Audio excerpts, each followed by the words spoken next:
to improve the quality of their relationships. This is the Couples Academy Show. Good morning, everyone. Welcome to the Couples Academy Show. My name is Hassani. And my name is Roland. And we're here this morning continuing a conversation that we've been having about friends in relationships. Sometimes you can't do it all in one session. It requires you doing a deeper dive. So first we were talking about opposite sex friends and the challenges that it has in our world. We did 2-part series on that, but today we're going to talk about same-sex friends, because guess what? We all need friends, right? But where do we put these friends when we've entered into a marriage? What role do they play? How much time do we give them?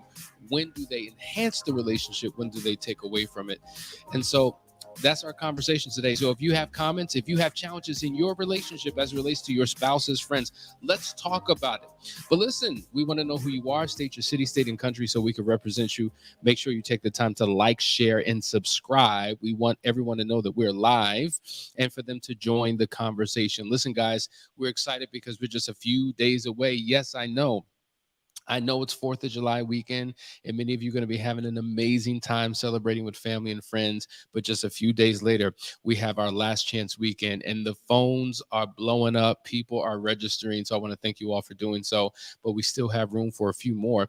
So make sure you go ahead and do that. You know, we could talk about the power of it all day long, but when you hear from other people and what they've been through and how they've overcome, it really makes an impact. So check out this testimonial, and then we'll be right back to get into today's conversation. Stay right there. Hi, I'm Lorenza from Dayton, Ohio, and coming to Couples Academy was an amazing experience. My husband and I have reached a point where we thought there was no point of no return. There was no more answers. There were no more solutions. It has to be over. So if this doesn't work, I guess we'll just accept the fate and dissolve our marriage. Coming here from the very first day, it had just accumulated each and every day, each and every hour, the assignments, the instructions, the gatherings, the meeting of other couples. It was a culmination that just came together, and my words of telling you how amazing this was doesn't do it justice. This place, Couples Academy, is beyond like the ICU for marriages. It's like the ICU plus the physical therapy or whatever, the rehabilitation process takes. This is it summed up in one solid weekend. It was worth every dime, penny, time, sacrifice, travel, you name it. I would never ever regret my decision, and I would never ever regret coming here and taking the steps that was necessary. This has been a tremendous blessing to my husband and I. Even me personally, I just can't put it and contain it in one short testimony, but this has been such an amazing experience, and that just doesn't even describe the tip of the iceberg on what Couples Academy have done for myself and for my marriage.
All right, guys, we're back. Welcome. That was a powerful testimonial. That's where you need to be. If you've been struggling, trying to figure out, can this thing ever turn around? Can it change? Is there hope for our future? There is, but it requires you making the very first step. It requires you being bold and courageous and being audacious in your efforts to do what is possible for you. So reach out to us. We would love to have you. But good morning, Ben Scott from Tennessee, Debbie and Jody from PA, that's Pennsylvania, LaShawn from Ohio, Shalise from New Jersey, my home state. Richard is with us from South Carolina. Good to see you. No. Richard is from Zambia in South Africa. I love it when we have international community that is a part of the show. Daryl from South Carolina, Lisa from Maryland, Sherry from Kentucky, and Miss Jewel Smith from PA. Good to see you all. DJ from Maryland. Listen, we're all family here. Let's dive into today's conversation. We're talking about this whole situation with friends. Now, listen, let me just say, we've said this before. Your marriage is your primary relationship. That's primary. Then, of course, you have your family, right? So your marriage, this is what we call your horizontal relationship. But then you have vertical relationships, upwards and downwards.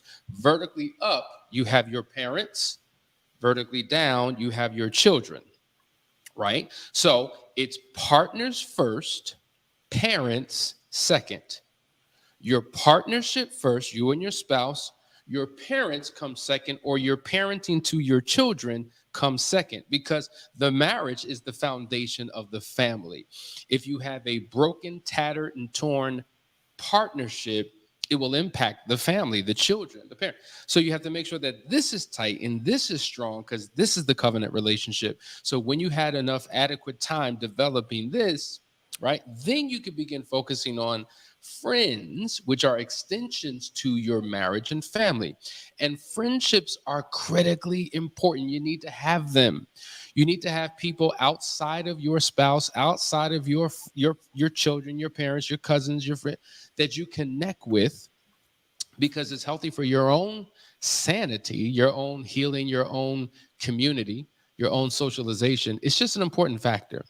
I'm sure that, I mean, what are your thoughts on that as we talk about same-sex friends? Well, it's critical. You know, we have those friends that there are benefits to having friends. You know, friends help you live longer because you're always checking on one another. They help you stay around. They help you, you know, find your interests. You all have interests of the same things, and you can participate in those environments. When you're connecting with your spouse and establishing that bond, there are benefits in having great friends. You know what I'm saying? You can see things from a different perspective a lot of times when you have close friends around. So it does matter. It does help. And it's very beneficial when you have the right friends in your corner. Right. And so I think that goes to our first point, Roland, that friends are essential to a marriage, because here's the reality. Even from, you know, they can help keep your marriage intact when you have the right friend in your life, because you're going to experience challenges and frustrations and just annoyances. I'm not talking about things that are destructive that will tear your marriage apart. But listen, when you're dealing with any person, we all have our own idiosyncrasies, we have our frustrations, and you have to have someone that you can connect with. This is what we call your hub and spoke support model. You think about a wheel on a car. On that wheel, there is a hub. And so if you and your spouse are in that hub, then you have the spokes that come out from it. Those are your spokes of support. And so who in your life can serve as a spoke of support that reinforces your marriage, that encourages you, that prays for you, that makes sure that you stay in alignment? And that's where the power of friends come in, because there needs to be somebody that you talk to that your spouse is comfortable with you talking to. And I think that's the key.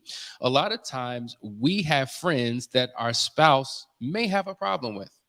And that particular friend can actually cause an annoyance and a frustration in the relationship. But if there is that friend that your spouse co-signs and like, listen, if you're going through challenges, talk to Bob, but you know what? I trust Bob. Bob can give good advice. Bob is in a healthy relationship. I trust that when you go to Bob, he's going to say something insightful that will reinforce what we need to do in the relationship. But if you're going to Jerome, and Jerome is just like, man, you could do better all by yourself. You don't need that woman. Don't you know who you are? You the cream of the crop. You a high value man. You know, your wife needs to get it together and figure this. Listen, you got the money, you got the car, you got the looks, you got the body. Man, you can have any woman you want. Like, that is not a friend that your spouse will probably feel comfortable with you having. And so you gotta be careful who you bring into your world, because the wrong information or wisdom from the wrong person can literally deteriorate your relationship. And I think we've all had these conversations in relationships, and that's why we're talking about this today. What are your thoughts, Roland?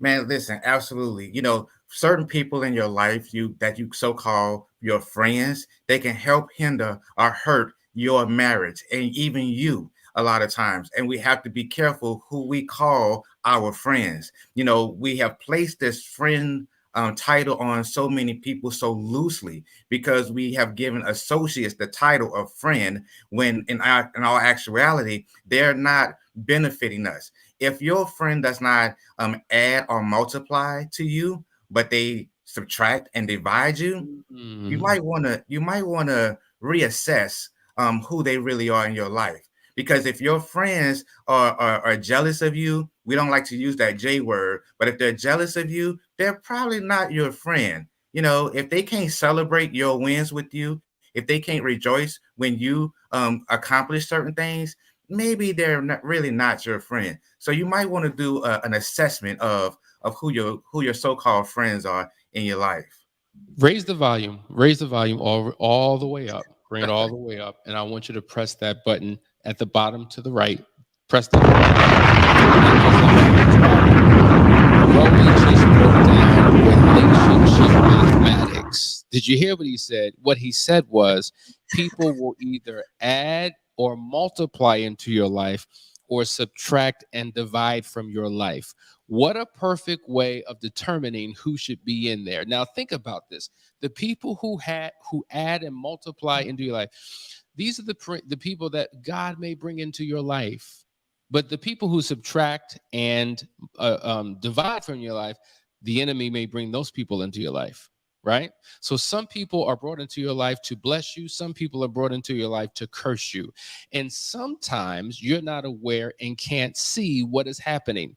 But your spouse who has eagle eyes, your spouse who has discernment and perception and can see, feel, and experience things that you can't, sometimes you need to lean into their perspective because they can save yourself and the marriage from a whole lot of heartache and pain. And I can't tell you how many times Danielle has played that role in my life with certain people who came into my life with ulterior motives or just didn't mean well, didn't, they just weren't good for me. And I couldn't see it at the time.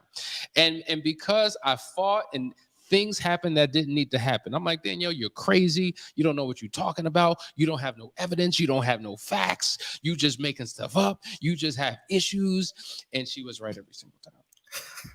And so we have to be open. So I think what you're saying is powerful. Relationship mathematics. Are the people adding and contributing to your life, or are they taking away? Are they sucking you dry? Right? I think that's important to realize. There are a whole lot of comments here. This is a hot topic. These are the things that people want to talk about. Daryl says, same-sex friends should have the same mindset that are in line with your values. Now, that is a fact. That's a double truth, Ruth. Listen, you're watching the Couples Academy show. We'll be right back after this break. There's a lot of comments. We're going to get to it. Stay right there.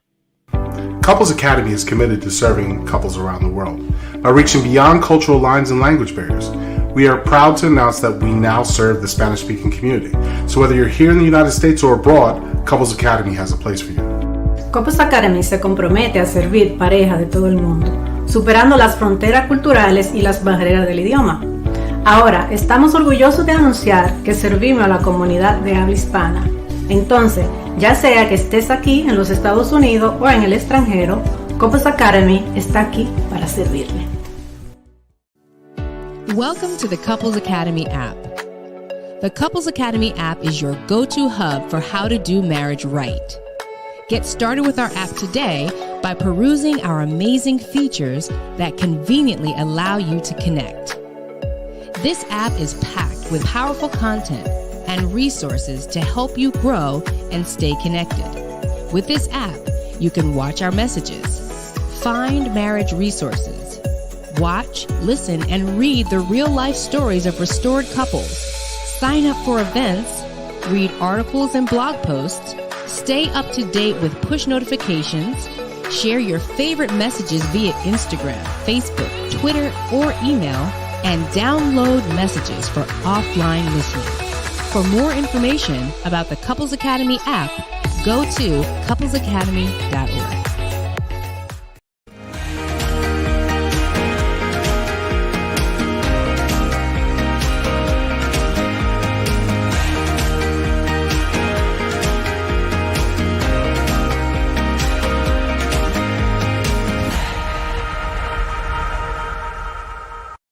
Hey guys, we're back. You're watching the Couples Academy show. We're talking about when friends hurt your marriage.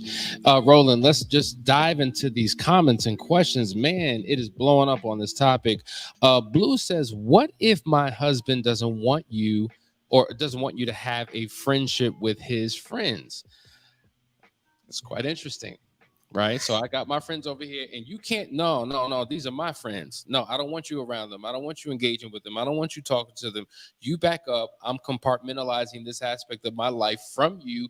You stay over here. I'm going to be over here. What are your thoughts on that? So we have to make sure that we are in alignment with one another. We don't want to have separate ideas, separate friends, separate interests. I mean, if we're going to have things separate, why are we together? We have to make sure that we understand that allowing our friends to connect with us, that is a hedge of protection or a reinforcement of protection. Because if my friends value who I am, they're going to protect my family as well. But when we start separating things, then you find yourselves from underneath the umbrella of security or from underneath the umbrella of love that you have. So, your spouse doesn't want you to now it can be for a number of reasons. Perhaps maybe he doesn't want, his friends to hit on you, but then we have to reassess our friendships, because what friends want to hit on my wife? What friends want to come into my home? So that kind of, it seemed like some red flags a little bit as well, that we need to kind of investigate, because perhaps I don't want you to be friends with my friends over here, because then they may tell you the truth of who I really am. Yeah, I think that's a great point. You said it requires further investigation, and I think that's a good point, because we can, just based upon the statement, draw a conclusion, but I would love to get deeper into that to explore the reasons as to why. Now, I will say, in all seriousness, that there should be somewhat of a distance that my wife has with my friends, my male friends. But my wife has a relationship with all of my male friends. But the nature of that relationship is very specific. The grounds in terms of their interaction is very protected. You see, and I think that we all have to be wise in terms of how close we bring other people into our world with one-on-one interactions. When we're coming together as couple friends, we can be as close as we can within parameters, but my wife and my my wife and the husband, that relationship, or me and the wife, that relationship, that has to be more guarded and protected to respect the sanctity of the relationship, the covenant relationship that they're in. And so if we're talking about that, that's one thing, but I just don't want you in my world. Maybe I don't want to be exposed for what I'm doing and who I'm associating with. That's a whole nother thing, but that's a great point. Let's just jump into these comments. Curtis Grimes says, Roland, you have become a great friend and mentor, even though I'm older. You're a great big little brother. Oh, I wish we had a. Oh, that was sweet. That was very sweet. I'm sure he's glad to hear that. DJ Yeah, says thank you. definitely needs to be a friend of the marriage and someone who has the best interest of your last name at heart. Now we talk about your last name versus your first name. We say this all the time. We're fighting for your last name. Your last name represents your marriage. Your last name represents your future. Your last name represents your legacy. Your first name represents your individuality, your own opinion, your own agenda, your own perspective. And so what happens is when we get caught up in only focusing on our first name instead of our last name, that creates the individuality and the separation. When we're talking about our last name, we're talking about we, us, our, the team of we. When we're talking about our first name, we're talking about the team of me. So I love what he said. It's all about the last name. Let's go to the next one. Sharonda says, friends must be friends of the marriage. Absolutely, Sharonda. And if you're not a part of our community, and you haven't heard that before, that simply means that the individual friends that you have in your life should not be a negative influence on your marriage with your spouse, your primary relationship. If they begin to become a drag, if they're a negative influence, you got to do away with them. And it really speaks to a scripture as we were preparing for the show that I think is really relevant. This is what it says: do not be misled. Bad company corrupts good character. And when we have associations with people who don't have integrity, people who don't share our values, people who are not in our lifestyle, it can have a negative influence. Now, it may not be immediate, but it's the slow drift. And so I say this all the time, Roland, tell me what you think. I don't think that I should disqualify a person, a friend of mine, because they're not married, right? But if I have single friends, what I do with those single friends has to be intentional. For instance, when I get together with my single friends, I'm not going to enter into their single world. I'm going to bring my single friends into my married world because I'm not going to be tempted by what he's allowed to do that I can't do. So sometimes you can have a decent friend, but they're engaged in things that you simply can't do because you're in a different relational state than your friend. And so you got to be careful how you engage with certain individuals. What are your thoughts on that? The bottom line is there has to be a level of respect. We have to be able to respect one another. And if you have friends that don't respect your position as being married, or your single friends don't respect your position as being married, or even your married friends don't respect your marital vows or values or morals, then we have to figure out how to move through life. Because a lot of times what happens is we have these friends that are enablers, or they aid in our bad behavior. And then that's when we get in trouble. That's when problems become, problematic, simply because they're aiding to the dysfunction of the breakdown of the marriage. And then when you have people like that, you have to give them the gift of goodbye. You have to let them know that they're not welcome in this space. I'm reminded of the story of Jonathan and David in the Bible. Yes. And they were close friends. They were close friends to the point that Jonathan found himself between a rock and a hard place. You can read it for yourself, because Jonathan was the son of Saul, and Saul had become a little jealous of David.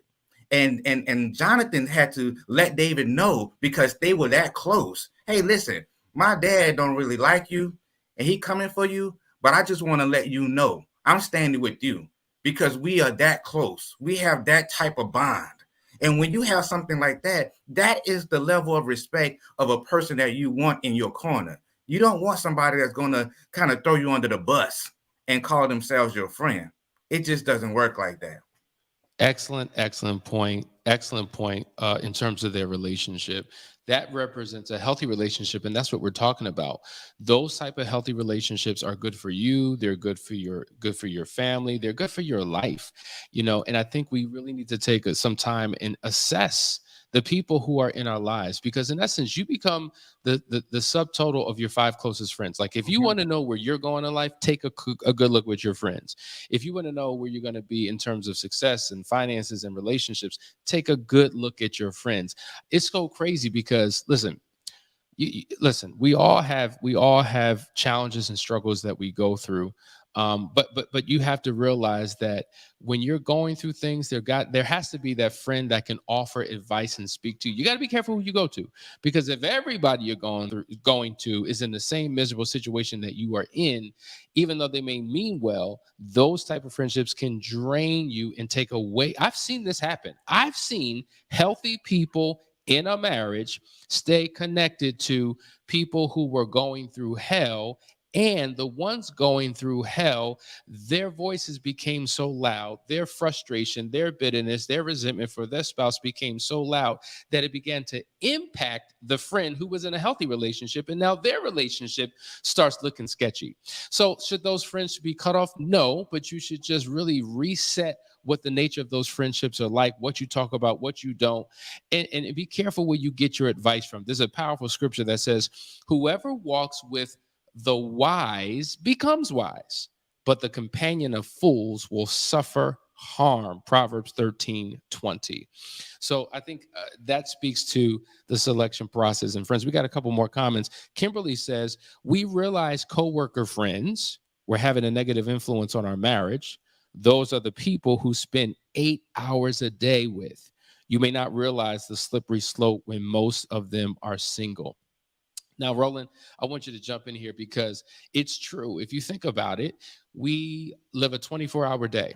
Now, 8 to 10 of those hours are going to be at work. Then you come home, and then what happens is when you get home, it's not like you're spending 8 hours with your spouse and then 8 hours sleeping.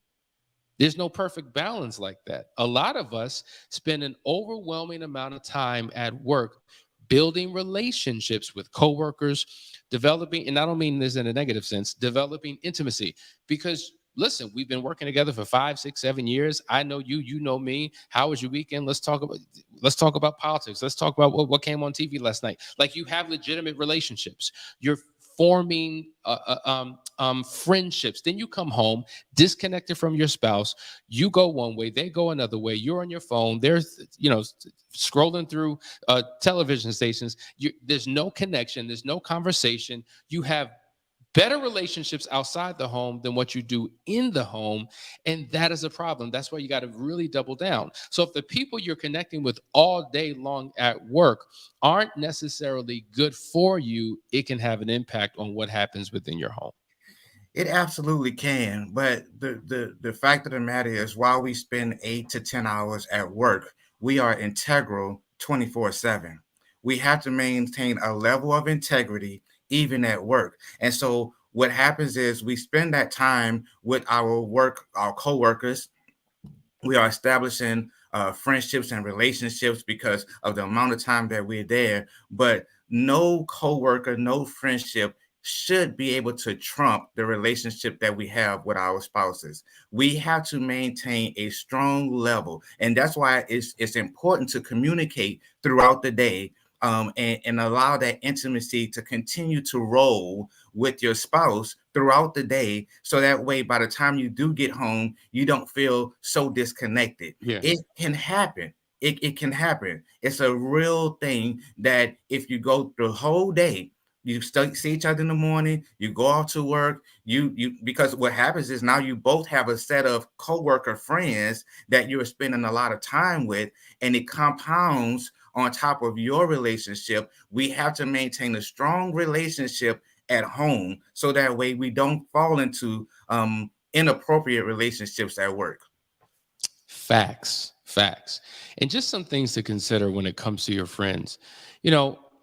Let's just say they're a good friend, right? We have some really good friends, and our spouses have no problems with who we've chosen to build relationships with.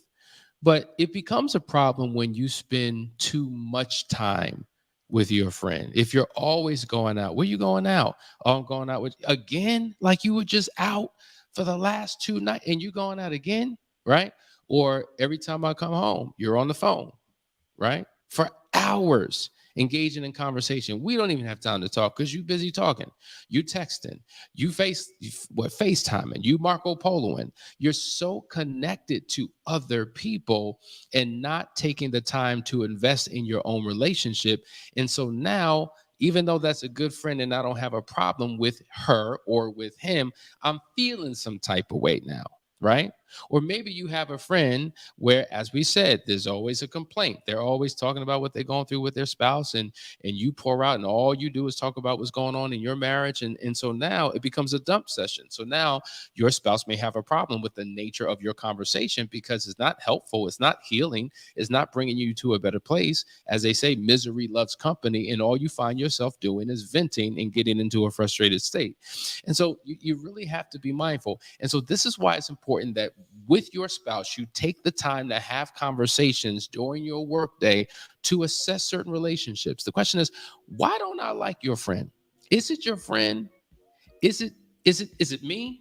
Or maybe it's time to do an intimacy inventory in your relationship. Maybe it's not your friend I have a problem with. Maybe I feel like I'm competing for time with your friend because we don't have enough time together. And so at the end of the day, the healthier your personal relationship is with your spouse, once that is solid and correct, everything else begins to flow and becomes a natural positive extension of the marriage, which is the foundational thing. Guys, we appreciate you for your time. Hope you engaged in a powerful way to get some insight for your relationship. Thanks for tuning in. Today is, what's today, Wednesday? Okay. Tune in tomorrow for another part of this conversation. Love you all. Have a great time. See you soon.